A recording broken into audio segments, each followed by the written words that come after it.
Due to the themes of this podcast, listener discretion is advised.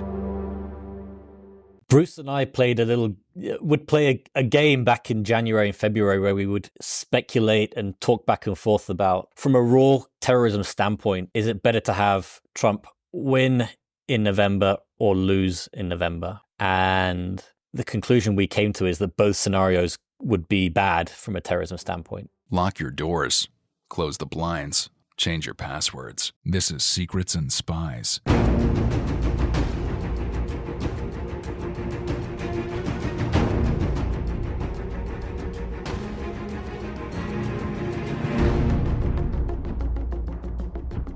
Secrets and Spies is a podcast that dives into the world of espionage, terrorism, geopolitics, and intrigue. This episode is presented by Matt Fulton and produced by Chris Carr.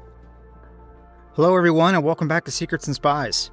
On today's episode, I'm joined by terrorism experts Bruce Hoffman and Jacob Ware. Both are fellows at the Council on Foreign Relations and professors at Georgetown University. Their book, God, Guns, and Sedition, Far-Right Terrorism in America, examines the far-right's long embrace of political violence as a tactic, its proliferation through social media, and provides a range of policy advice to counter this movement and build a healthier, resilient, and renew a more unified democratic society. This is one I've looked forward to discussing here for a while. Before we begin, if you're enjoying this podcast, please consider supporting us directly by becoming a Patreon subscriber. All you need to do is go to patreon.com/Secrets and Spies. Depending on which level you choose, you'll get either a free coaster or a coffee cup, and you'll also get access to our Patreon exclusive show, Extra Shot, which comes out immediately following each new Espresso Martini episode. Your generosity is much appreciated and helps keep this podcast going. Thanks for listening, and I hope you enjoy our conversation. The opinions expressed by guests on Secrets and Spies do not necessarily represent those of the producers and sponsors of this podcast.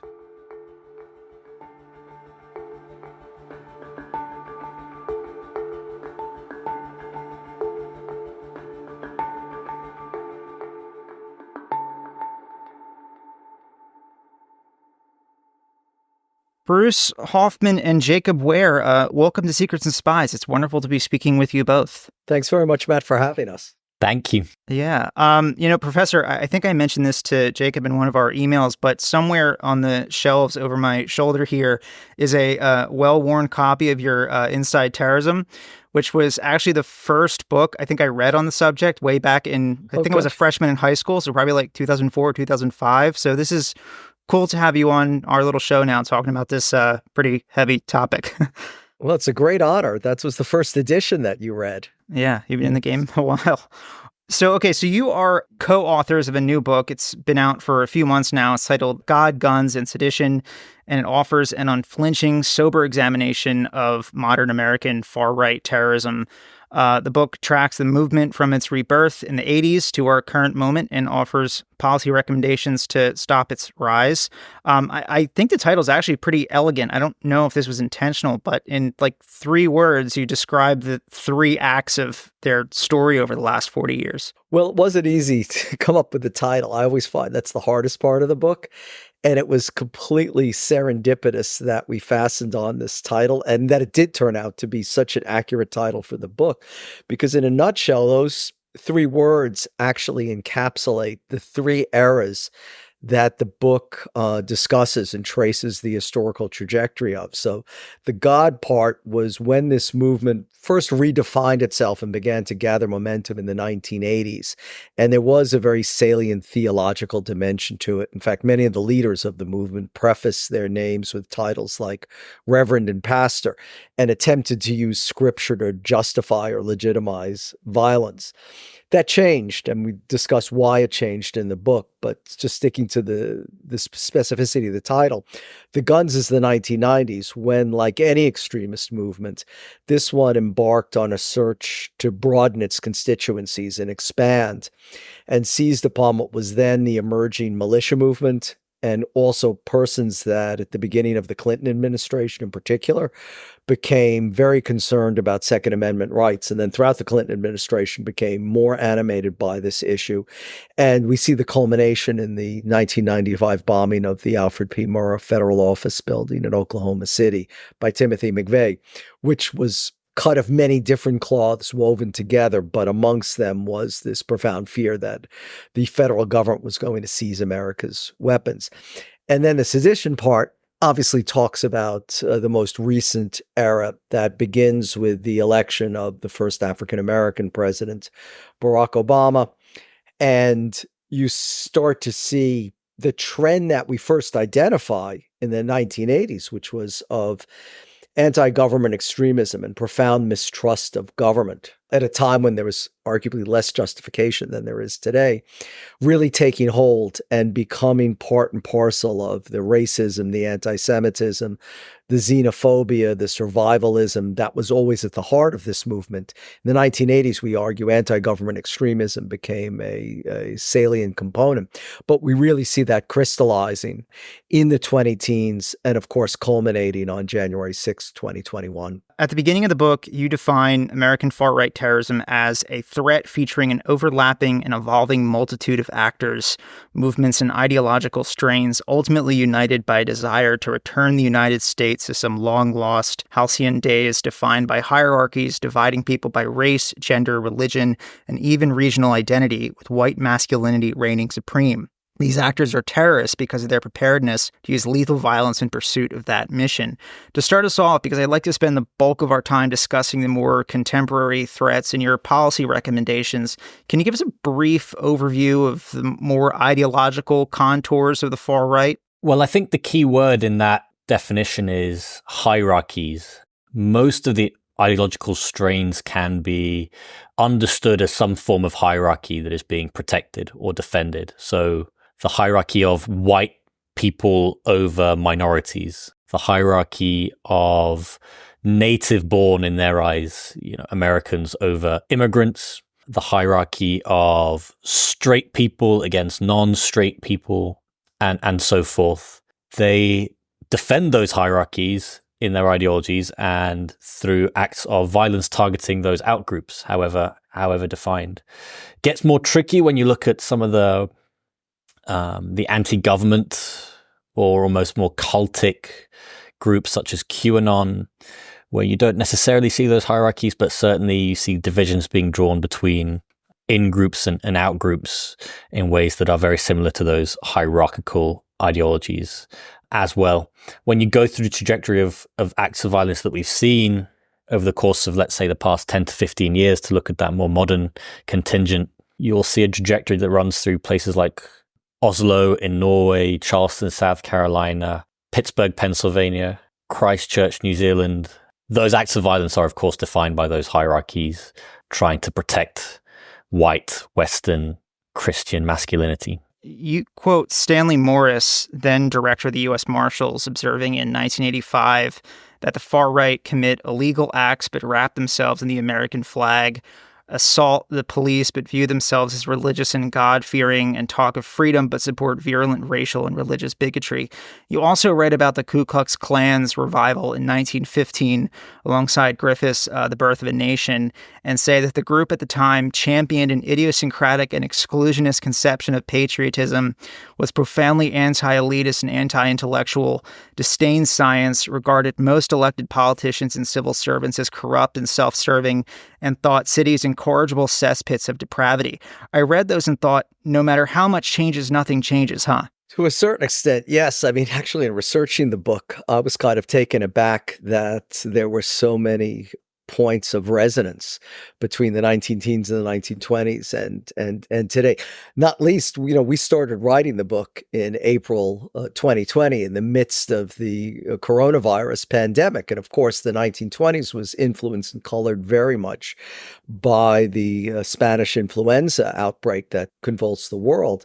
And you've kind of hit the nail on the head. That's what we see the movement had changed so much in the 1980s, that there always was, as the quote you read described, a very idiosyncratic and particularistic definition of patriotism. But it seems like the patriotism kind of went out the window in the 1980s with this commitment to sedition and this belief back then. I mean, look, we may call the federal government in Washington, D.C. today the swamp, but in the 1980s, it was called ZOG, Z-O-G, the Zionist-occupied government. Again, resonances that we see from 40 years ago. But what was so striking to me in the 1920s is how mainstream the Klan had become. In other words, there were more members north of the Mason-Dixon line than in the South, that Ohio, Indiana, and Pennsylvania, key swing states right now, had the largest membership in the country. There were more members in urban areas than in rural. I mean, in my own prejudices, I always assumed that the Klan had always been a Southern phenomena and always been predominantly Southern. So even that I found very revealing, and of course has enormous echoes in January 6th, where you had many people from purple states or even northern states, from suburbs or from urban areas, not kind of the stereotype that many people would have expected of, let's say, Southerners or persons from rural America, from more isolated communities. You had people from highly cosmopolitan urban centers as well. So yeah, things I think unfortunately don't change, or if they have changed, one of the main themes of the books is how social media has empowered and hyper-weaponized the messaging of this movement to give it a greater coherence than it had ever had in the past, and perhaps pose a greater threat than in the past. You mentioned that you started the book over COVID, so maybe that hints at my question here, but was there a particular moment over our long, unwaking national nightmare of recent years where you decided it's time to do a book on this? And during your research and writing, did current events ever change your concept of what the book should be? Well, let me answer that. Jacob, I'm sure, has a perspective too. I don't want to dominate the conversation, but as you see also from the preface, one of the reasons we started the book is that I had been the target of very serious hate crime. And like academics, we believe the pen is mightier than the sword. I thought, perhaps this is something we should write about. And as also the preface explains, when I first started as a terrorist analyst 40 years ago, my first account, as it were, actually 43 years ago, my first account was violent far-right extremism, initially in Europe. But then within a few years, I realized that there was a problem in the United States as well. So it was, in some respects, returning to a subject I was familiar with. But both Jacob and I were noticing, literally within days of the lockdown in March 2020, how this movement was attempting to exploit and take advantage of what was going on. I mean, almost immediately, there were anti-Semitic tropes and memes blaming the Jews, saying that the Jewish people had created this virus to profit off of a vaccine whenever it was found. But then both of us were amazed and alarmed at how quickly it then spread to racism, where persons of Asian descent, whether they were Asians or Asian Americans, were being demonized and targeted for having brought the illness here. Then we saw how it became racist, how members of these communities, not the targeted communities, but of these extremist communities, were being urged in infographics and in social media, if you did get the COVID virus, to quote unquote cough on a minority. In other words, to infect other people with it. And that's when Jacob and I decided that this is something that's going to be emergent and will dominate the political landscape in the coming years, and we should write about it. But we were literally in the middle of the book when January 6, 2021 happened. And of course, that infused it with greater urgency and greater relevance. I would just add, Bruce, I think there are certain key years in the story. 1978 and the publication of the Turner Diaries stands out as one. 1995, of course, is Oklahoma City. 2008 is a really important year in the narrative because President Obama's elected, and that provides some evidence for the far right of demographic tyranny. Social media, of course, emerges to the fore that year as well and provides new communications tools. I think another key year in the story is 2019. That was the year of the Christchurch shooting, Poway, El Paso that August. And Bruce and I started working together here at the Council on Foreign Relations that September. And I think people who had been studying the far right understood that these were longer term trajectories and they'd been growing for a while. But I think the national security community really woke out of a slumber late in 2019 and realized that we had a real emergency on our hands that was only going to get worse. And I think Bruce and I starting to work together in that environment really drove the urgency that we had, that we felt to contribute to the conversation in the form of this book that tells the story of what happened that year, but also contextualizes it in this longer trajectory. The book largely charts the rise of accelerationism as a motivating and strategic principle for the modern far right. What is accelerationism, and how does it translate into the sort of rhetoric and tactics they use? Accelerationism is a strategy of violent extremist revolution that basically calls for sporadic, chaotic acts of violence that are going to accelerate some kind of broader conflagration, whether that's a race war or a civil war or what have you. A lot of the recent acts of violence that we've seen explicitly use this term. They basically say there is no political solution, therefore we need these acts of violence that are going to accelerate this broader violence, this broader kind of fire in our communities. One of the things that I'm proud of in our book is that we actually trace this concept further back. I mean, the Turner Diaries from 1978 is a book that calls for ideological race war, nuclear war, and is a wholly accelerationist document. But it's a very powerful strategy, very powerful narrative, of course, for individuals in this movement that encourages them to believe that they are part of a broader story, and that the small acts that they can commit might contribute to this broader historical trajectory. So it has been a very powerful force within the violent far right. Let's talk about the internet and social media and the inherently accelerationist nature of both. American far-right groups were among the earliest adopters of these decentralized virtual networks to organize and spread their ideology, as your book details. You also explained how a decade ago, ISIS's use of social media became something of a model for the far right. How has social media changed this ideology and the movement behind it? Well, the bottom line is that 40 years ago, this was exactly what the foremost exponents of this movement had dreamt and hoped for. And this is something we discuss in the book at considerable length. There was an individual named Louis Beam, a Vietnam War veteran, served 2 tours in Vietnam as a helicopter door gunner, had come back to the United States, as he is later admitted, with profound PTSD, but also very alienated, became the Grand Dragon of the Texas Ku Klux Klan. And in the early 1980s, again, another historical resonance, organized protests and worse against the Vietnamese boat people, against immigrants coming to this country and finding work as shrimpers and fishermen in Port Arthur and Galveston and other Texas ports.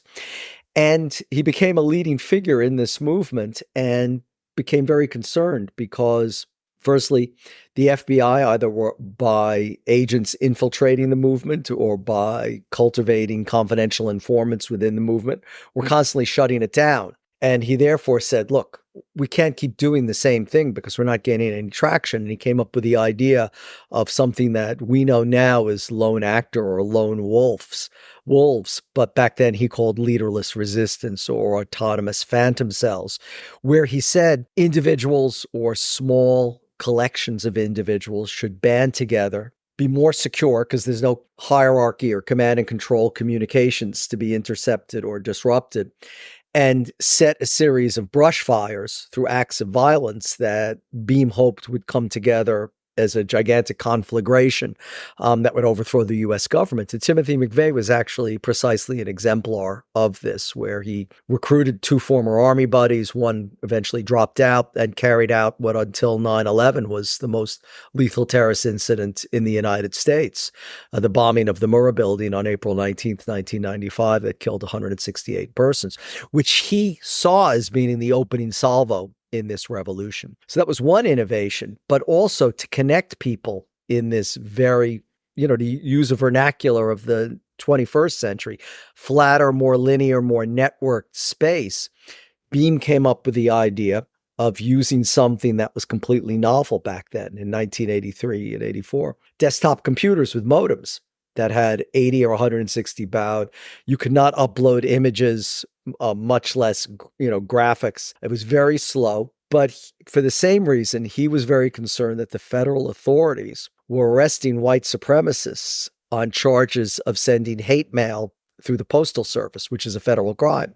So in other words, this is a movement that even 40 years ago aspired to have an international footprint. And they were especially interested in cultivating contacts and relationships with like-minded hate mongers in Canada and West Germany. and they were being arrested when they sent their literature through the mails or where they communicated. So Beam had this idea that would both frustrate, let's say, wiretaps from the FBI of phones, but also frustrate individuals being arrested on postal fraud charges. And instead, he came up with this idea of using what we now call the internet, what was then just a bunch of connected computers to communicate. And obviously, then computers were very expensive. He provided all sorts of very detailed instructions on how to set them up, but there was just limited connectivity physically. You still had isolated people in geographically dispersed parts of the United States or North America that connected on only a very tangential basis. Obviously, social media has enabled now people to communicate on all different levels in real time, also completely inexpensively at very little buy-in costs. And it's knitted together, I think, a movement that has certainly global repercussions and ramifications, because we see people undertaking acts of mass shootings, for example, in other countries that are aimed at an audience in the United States that also channel themes of in domestic U.S. politics into their attacks, whether it's in Christchurch or elsewhere. So this has really been like a sea change that social media has just knitted together and created a really transnational movement. Historically, global far-right movements have looked to their American counterparts for inspiration. Jim Crow laws were modeled by the Nazis earlier in their push to segregate Germany. The Brazilian far-right cited January 6th in their effort to illegally keep Jair Bolsonaro in office. You mentioned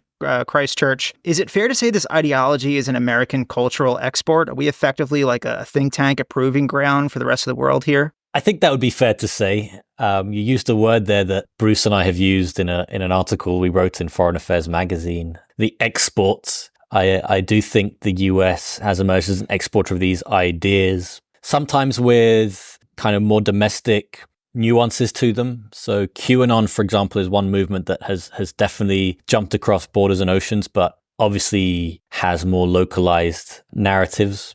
I'm not sure we've seen tactical connections as much.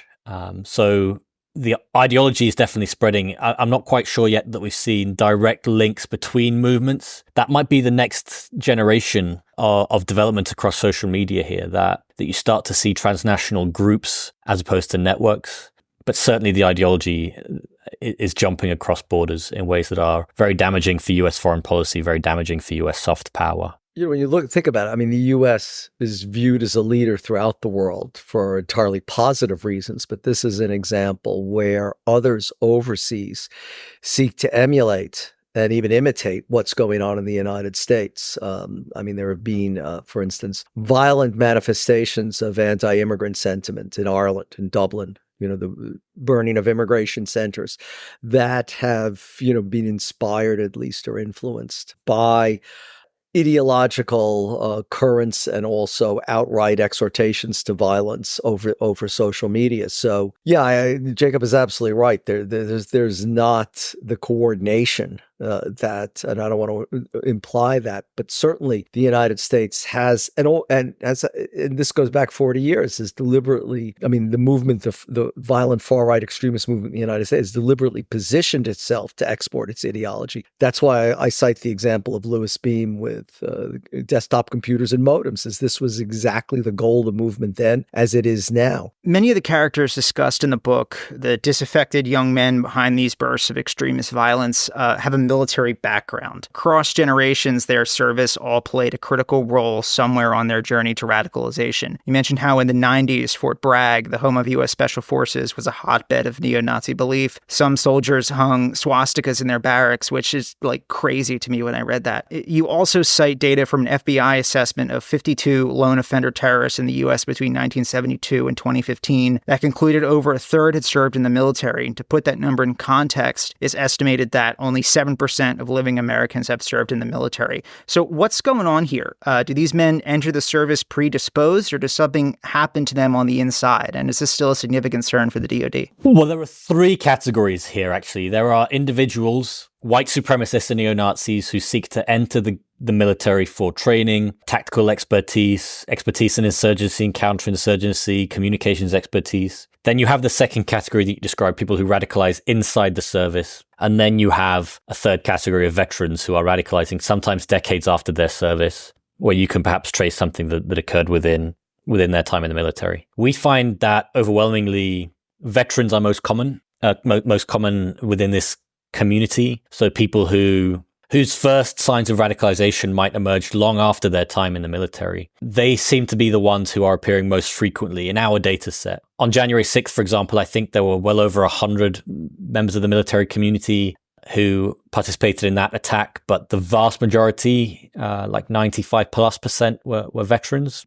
You can hypothesize about why that is, whether it's combat trauma or lack of a fraternity or a feeling that your service is undervalued. But certainly we find that it's probably more of a question of a veterans affairs issue than a DoD issue. Now, the DoD has been quite active on this since the Biden administration came into office, largely in response to January 6th. There was, for example, a military-wide stand-down issued by Secretary of Defense Lloyd Austin, who, of course, had been involved at Fort Bragg during the era that we describe. We find that individuals radicalizing inside the military is less common, at least in our data set. But certainly this is an important issue. It's quite controversial. People get quite uncomfortable when you speak about it. But we do find it's a theme throughout our study. Yeah, well, I think it's important then to be clear, and you are clear in the book, that this isn't like even a common thing among people in the military or veterans, but it is statistically higher than the rest of the population. So that warrants a question of like, what's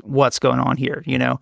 And these people do have training and authorities and stuff that you would not want someone with these beliefs exposed to, right? We quote a Army criminal investigator as saying that the best way to describe extremists in the military is like a drop of cyanide in your drink. It can be very small, but they can do a lot of damage. It cannot happen. And of course, as we are entering, possibly a more heated era of strategic competition where our military might again be asked to serve, you really do not want a situation where you have extremists, whether they're white supremacists or anti-government extremists, within the ranks as you're trying to prosecute that fight. Yeah, let me have one important thing. Why this is so vitally important to the military, even though it is, an infinitesimal percent of people in the armed forces, is don't forget the U.S. military, especially the U.S. Army, is one of the most successfully integrated institutions in the United States and prides itself on being the most respected and valued, even at a time when popular opinion, constantly inveighs against, Congress or the presidency or even the judiciary now. The military still ranks in public trust very high, and in part, it's, I think, a reflection of the diversity and of its achievements in integrating the force. So this is a direct threat not only to its efficiency in operations, but to its recruitment and to its standing amongst Americans, which is why I think the military takes this threat so seriously. Yeah, absolutely. It's a readiness issue. The leaderless resistance strategy of the American far right that Louis Beam or William Pierce advocated in the 80s and 90s seems to have shifted somewhat. By that, I mean its supporters now at least have a spiritual leader with real political power and support from 35 to 45% of the country, although not everyone in that percentage is far right. How, if at all, does this shift affect the movement's operational and structural nature? Well, I think one of the big changes we're going to see is that there's going to be a doubling down of the leaderless resistance or lone wolf or lone actor phenomena, for the simple reason that you have the tremendously successful prosecution by the Department of Justice of nearly 24 persons who were convicted on seditious conspiracy charges. I mean, the most serious criminal charges in the United States. And part of the lesson from January 6th is you don't record yourself, you don't take selfies, you don't post things on social media, you don't wear accoutrements that identify the group or the movement that you belong to, you don't wave flags that identify your political leanings. In other words, to avoid prosecution in the future, if you are intent on repeating what happened on January 6th, in other words, if you are that inimical and that imposed to the United States government, you're going to burrow deeper underground.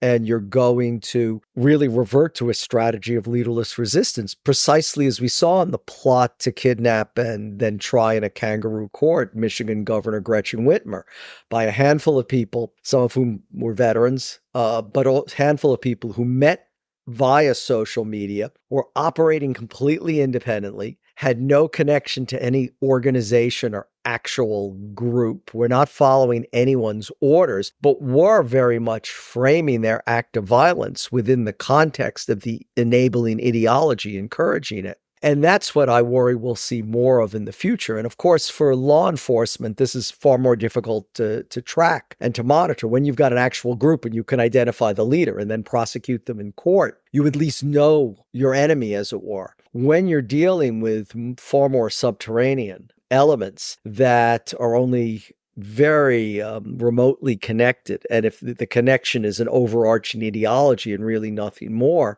it becomes much more challenging and I think far more dangerous. And Timothy McVeigh is, as we discussed earlier, is precisely an exemplar of this. He didn't belong to any organization. He wasn't following anyone's orders, but he clearly carried out this act, which he deliberately situated within the movement's overarching ideology. And of course, as I said, until 9/11, that was the most lethal terrorist incident in the United States. So that's why we have to be very fearful of a trend now, very much in response to January 6th, that is less organizationally driven and more individually driven, but has the same fervor, if not even, has assumed an even more feverish dimension because of the trials that have gone on, because of what people see as an inherently unfair, regardless of whether it is or isn't in fact, but what they nonetheless regard as an inherently unfair system that has to be taken down. I think I would agree with that, Bruce. To offer one potentially frightening counter-argument, leaderless resistance, I think, is a sign of strength in the government and weakness in the movement.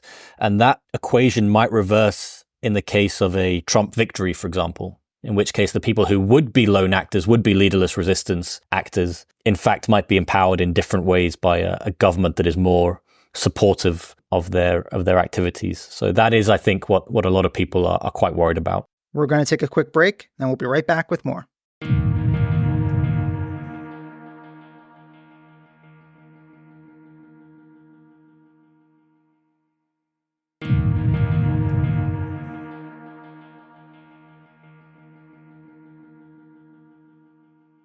So almost 2 weeks ago, as folks surely know, Donald Trump was convicted by a jury of his peers in New York on all 34 felony counts of falsifying business records and will be sentenced next month. None of the 3 remaining cases are likely to get to a trial before November. Within seconds of the verdict, the chorus from not just the far right, but the right, broadly speaking, was nearly universal in attacking the jury, spreading doubt in the judicial system, public institutions, and a full-throated defense of these authoritarian threats for retribution, to throw the whole enemy's list in prison, etc. It's kind of like this psychology an abusive partner uses, like, now you're really going to make me hurt you. And these were by no means just fringe nobodies diving in here. We're 5 months out from the election. What is your survey of the threat matrix leading to November? Does this post-conviction moment feel different? And looking beyond that, what should we expect if Trump loses? I think the court process writ large is an X factor for domestic terrorism this year. I mean, a lot of terrorism scholars have warned that we're in a heightened threat environment before the election, during the election, after the election, for various factors that we saw in 2020 as well. A movement and a leader that is claiming that the election is stolen before it's already happened, existential language targeting political opponents and minority groups. The court cases are, of course, an additional complexity on top of that. Now, you're quite right to note that almost immediately after the verdict was handed down, you saw a very heated reaction, plenty of violent threats on plenty of services. It doesn't appear that anybody has acted on that yet, although, of course, the court case process has previously resulted in violence, most notably at the FBI headquarters in Cincinnati a couple of years ago. I think the threat environment in 2024 is relatively high.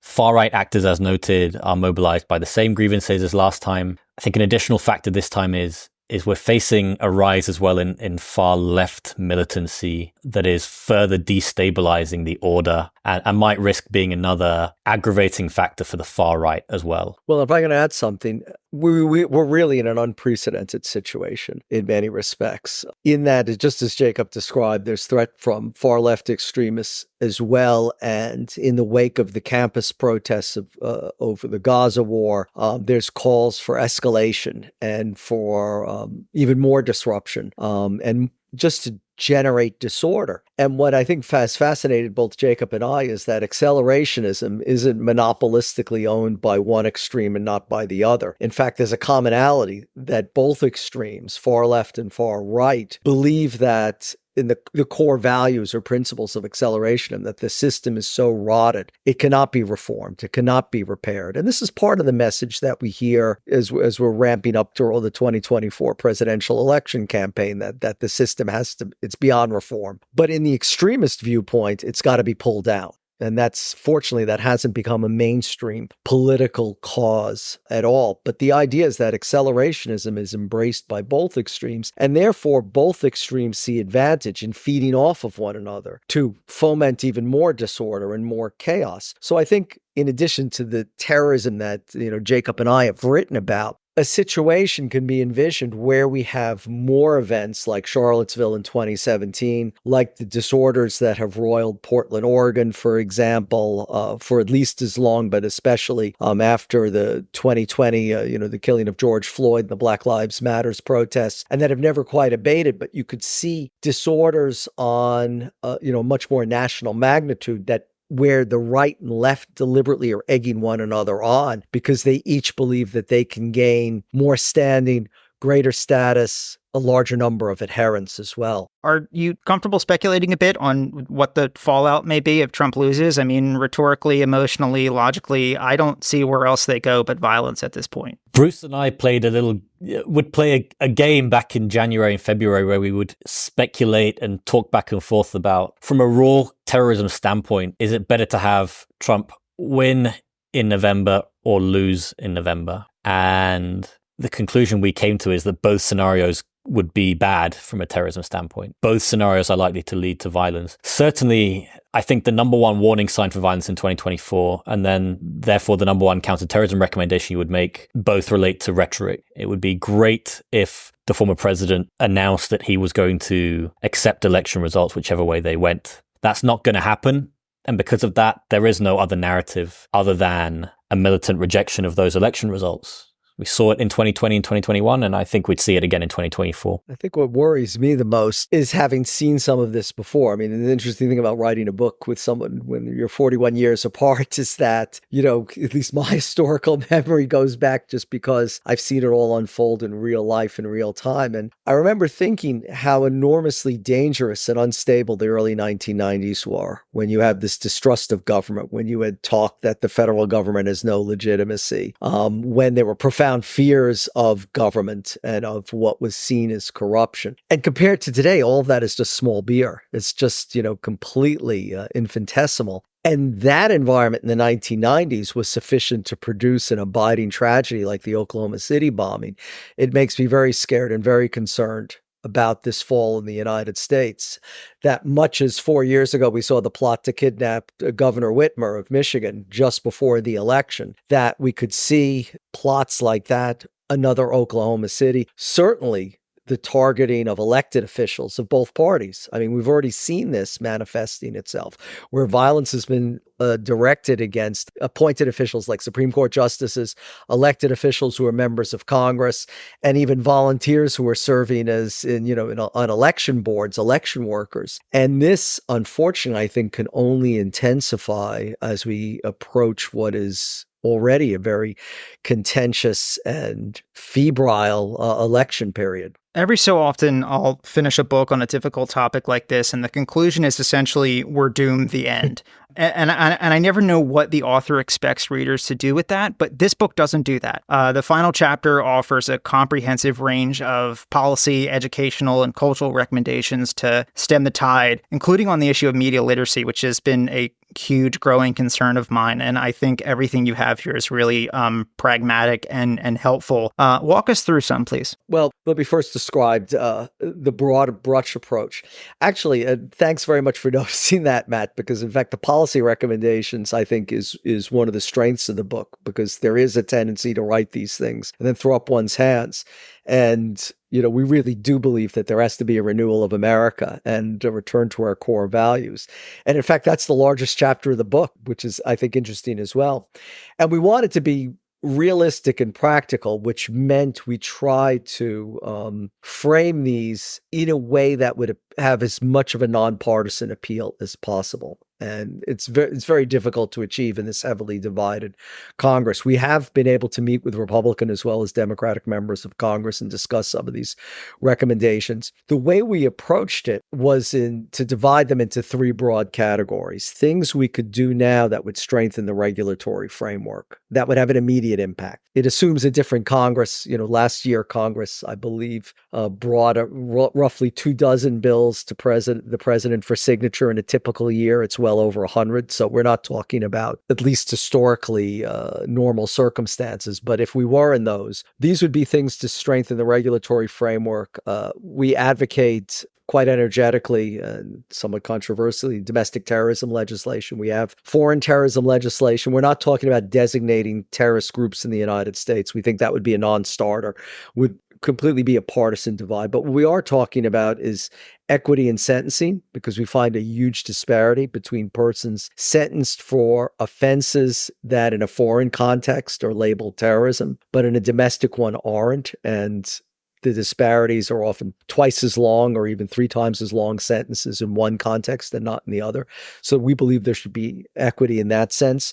We believe that would send a powerful message against the use or proclivity to any use of violence in the United States. Jacob and I found it astonishing that successive polls conducted by the University of Maryland and the Washington Post show that roughly a third of Americans believe in certain circumstances violence could be justified against the federal government, which to us is completely abhorrent because we live in a democracy where you change laws by vote, not by violence. And the fact that it's in the 30th percentile for people who self-identify as Republicans and is in the high teens and low 20th percentile for Democrats shows that this is not specific to one party, but to both. So that's very alarming. We also talk about reforming Section 230 of the Communications Decency Act, which basically exempts social media from the same responsibilities that traditional established media function legally under. Now, Section 230, which was enacted in 1996, made sense when the internet was at a very nascent period of its formulation, when most people then got their news from the nightly news broadcasts of the 3 major channels, CBS, NBC, and ABC, at 6:30 or 7 at night, or else read newspapers. Obviously, we know now most people get their news from social media, or at least from online sources, some of dubious veracity. So those are the immediate things. We also have a category of things that could be done now that would have an impact in the next 5 years. And that is strengthening civil society. And that's where things that you just pointed out, digital literacy is so important. I mean, starting these programs as parts of social studies or civics educations in junior high and high school that enable students to understand what's opinion and what's fact, how to fact check the information they receive, how to understand why someone is an acknowledged expert as opposed to someone that's just offering their subjective take on things. We also talk about in this period of extending broadband throughout the country so that everybody is equally connected. And there isn't the disparity that actually drove a lot of the resentment of the 1920s, where the Klan channeled a lot of frustration that everything that happened in the United States was for the benefit of either coast, East or West Coast, ignoring the South Coast, for example. So we believe that bringing connectivity, this is, the fact that you often have better cell coverage overseas in remote and rural areas than you do in many parts of the United States, even suburban areas. So that's another thing that we believe could strengthen, help build civil society in the medium term.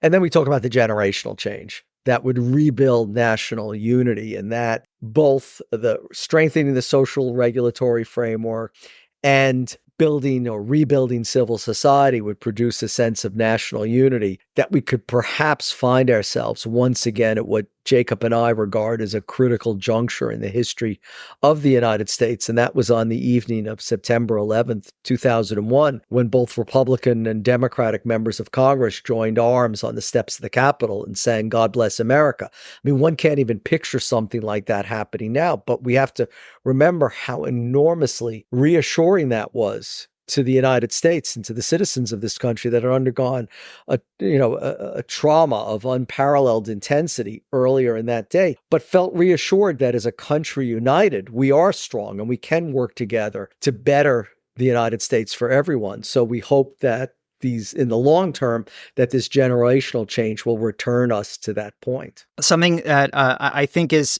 really helpful in your recommendations is that you don't frame it as just a solution for the far right, but for extremism across the board. It's just for like a healthy society in general, we should do these best practices. Well, one of the important conclusions from our work, not necessarily just in the book, but broader, is there are similarities between some of these movements now. Certainly social media radicalization is being manipulated by every extremist movement. Lone actor radicalization, they're all gathering in that space.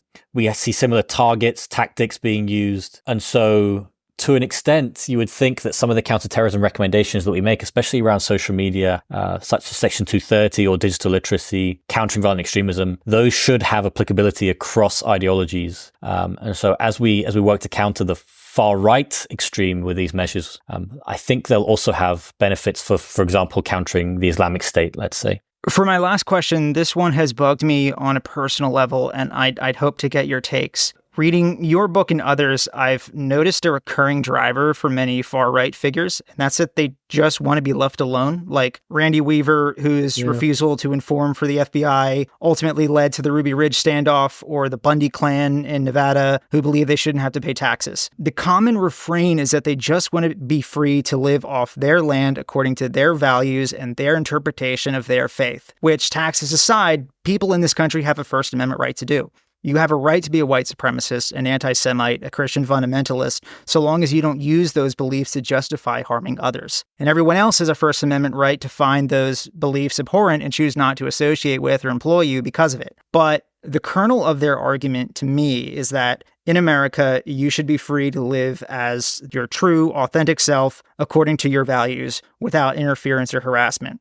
So why can't they accept that me and my boyfriend have that same inalienable right? Why can't they accept that Black Americans grocery shopping in Buffalo have it, or Jewish Americans worshiping at their synagogue in Pittsburgh have it? Well, I think, when we started this discussion, you read an excerpt of the book that we described, this extremist movement as, hearkening back to what they see as a halcyon, imagined period in the United States history, when it was completely ethnically monochromatic, where there was only one religion, where everybody had those, inalienable American rights because there was only one type of person in this country. But that's never been the case. I mean, that's historically inaccurate. So they're channeling a false narrative that immediately locks them into confrontation and locks them into dispute with the authorities that are here to preserve those fundamental constitutional freedoms that you describe. And I think that's the mistake, is that they're channeling or summoning a history of the United States that's just divorced from reality, and unfortunately then gets wrapped into conspiracy theories that specifically seek to demonize and blame someone else for the problems they're experiencing.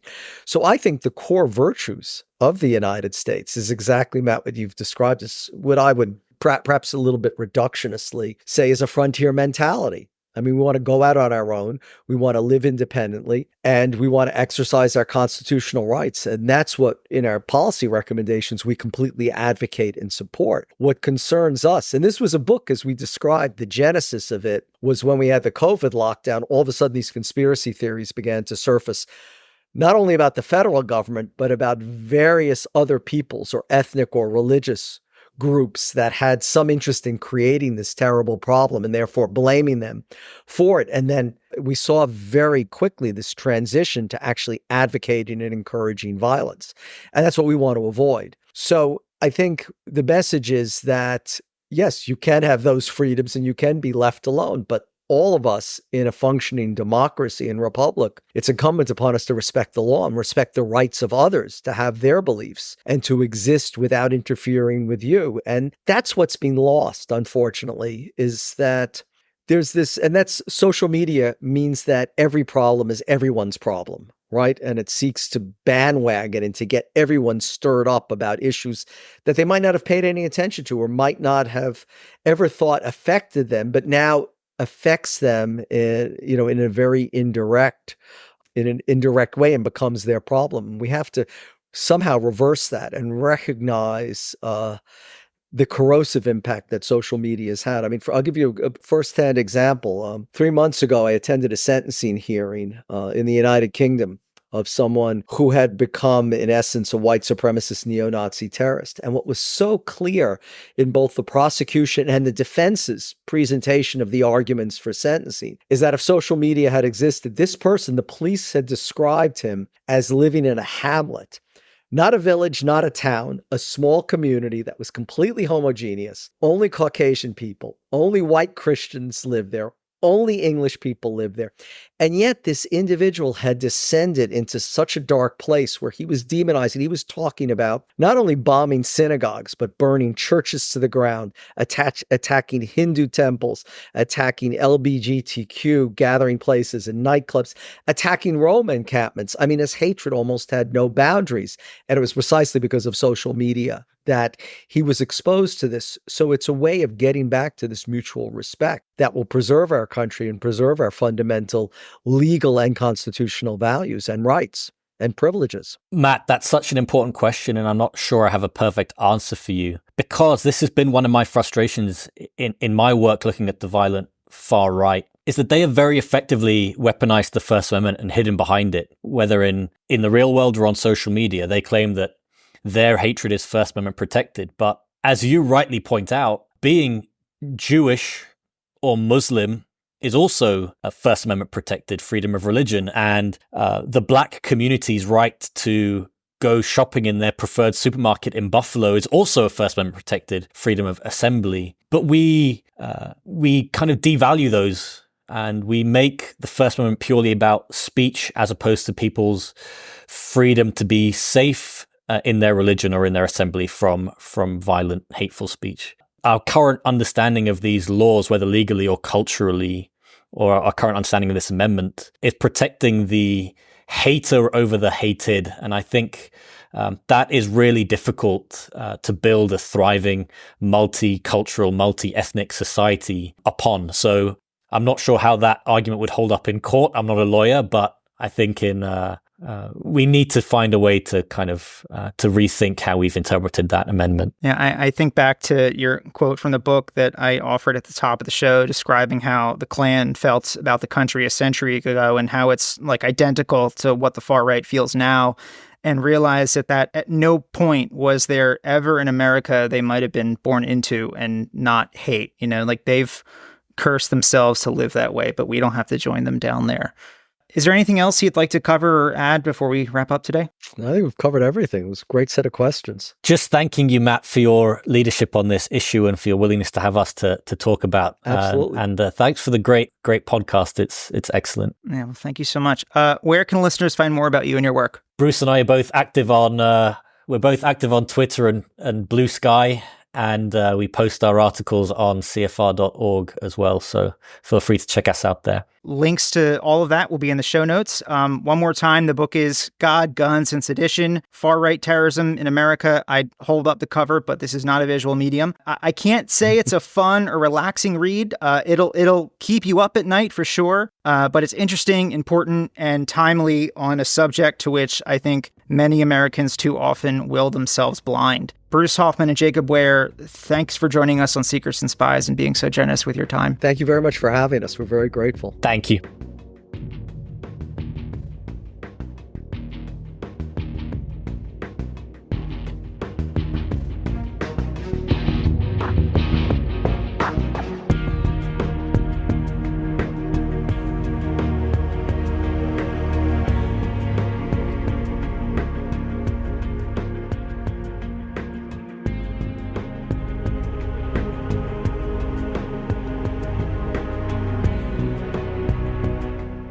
Thanks for listening. This is Secrets and Spies.